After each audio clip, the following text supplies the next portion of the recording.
प्यारे बहनों और भाइयों, मेरा नमस्कार स्वीकारो। देखिए, आज हम आपके लिए बता रहे हैं कि ज्ञान का यानी ब्रह्म ज्ञान का अधिकारी कौन है। तो देखिए, मैं ब्रह्म सूत्र के अनुसार बता रहा हूँ और उसी के अनुसार बोल रहा हूँ। तो ब्रह्म ज्ञान में धन, जाति का कोई विचार नहीं होता है, ऐसा ब्रह्म सूत्र में लिखा हुआ है। ब्राह्मण बुद्धि होना आवश्यक है। ब्राह्मण बुद्धि का मतलब है सत्य का ज्ञान होना चाहिए, चरित्रवान होना चाहिए, वेद वेदांगों का अध्ययन होना चाहिए, उसको ब्राह्मण बुद्धि कहते हैं। तो जो सब प्रकार से शांत है वही और केवल वही ब्रह्म ज्ञान का अधिकारी है। ऐसे प्रत्येक व्यक्ति को ब्रह्म ज्ञान का अधिकार है।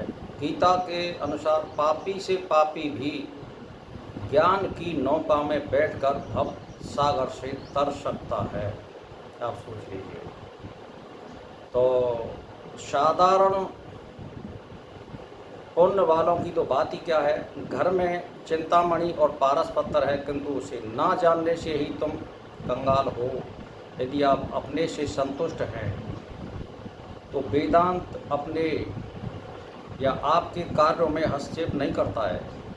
वेदांत की रीति आपको रोगी, पापी, दुखी, अज्ञानी बताकर इलाज करने की नहीं, वह मनुष्य अपने समस्त आग्रह, जाति पाति, संप्रदाय, जिला, प्रांत, देश का अवमान छोड़ देता है, वही वेदांत ज्ञान का अधिकारी है। सत्य सार्वभौम है, एक जगह नहीं है, छुपा हुआ नहीं है। वो सत्य वो आचरण में है, विचार में है, अष्टांग योग में है। तो इस प्रकार से आप जो है देश काल वस्तु से परिच्छिन्न नहीं होता है। वह ना संप्रदायों को दीवारों में कैद किया जा सकता, वह केवल हिमालय में ही मिलता है, स्वर्ग में ही मिलता है और सत कर्म में ही मिलता है। मतलब स्वर्ग में ही मिलता है, सतयुग में ही मिलता है, ऐसा नहीं है। वो कलयुग में भी मिलता है। ये नहीं है कि वो पहाड़ों में, वनों में मिलता है, वो सब जगह मिलता है। आप ये सोच लीजिए। तो मेरा कहने का मतलब क्या हुआ कि ज्ञान का अधिकारी कौन है? जिसके कर्म शुद्ध हैं, जो वेद वेदांगों का अध्ययन किया हुआ है, साधु संगत करता है, सज्जनों का संग करता है और जिसके विचार हैं, कर्म शुद्ध है, आचरणवान है और संध्या बंधन करने वाला है, वो एज ये ब्राह्मण। ब्राह्मण का मतलब है वेद वेदांगों को जानने वाला, ब्रह्म को जानने वाला। जिन मनुष्यों ने साक्षात्कार कर लिया है आत्मा का, जिनने लंबे समय तक ध्यान चिंतन का अभ्यास किया है, एक एक, दो दो घंटे, तीन तीन घंटे, और जिनको कम से कम 10-12 साल हो गई हैं और उनको एक आदत सी लग गई है कि हम जब तक स्नान नहीं करेंगे, जब तक ध्यान चिंतन नहीं करेंगे, उसको चित्त में शांति नहीं मिलती है।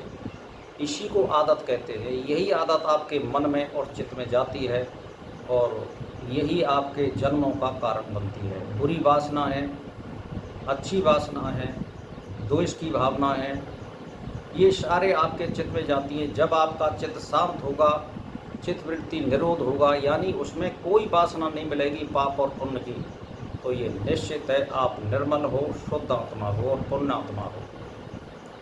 ये ब्रह्म ज्ञान के लक्षण हैं और वो ज्ञान का अधिकारी बन सकता है। इसमें जाति और धन का, देश का, काल का और जिले का, तहसील का कोई लेना देना नहीं है। वो बन सकता है, इसमें आप सोच लीजिए। तो कहने का मतलब ये है, आप अपनी आत्मा को परमात्मा से जोड़िए। तुम्हें क्या लेना देना है मंदिरों से भाई?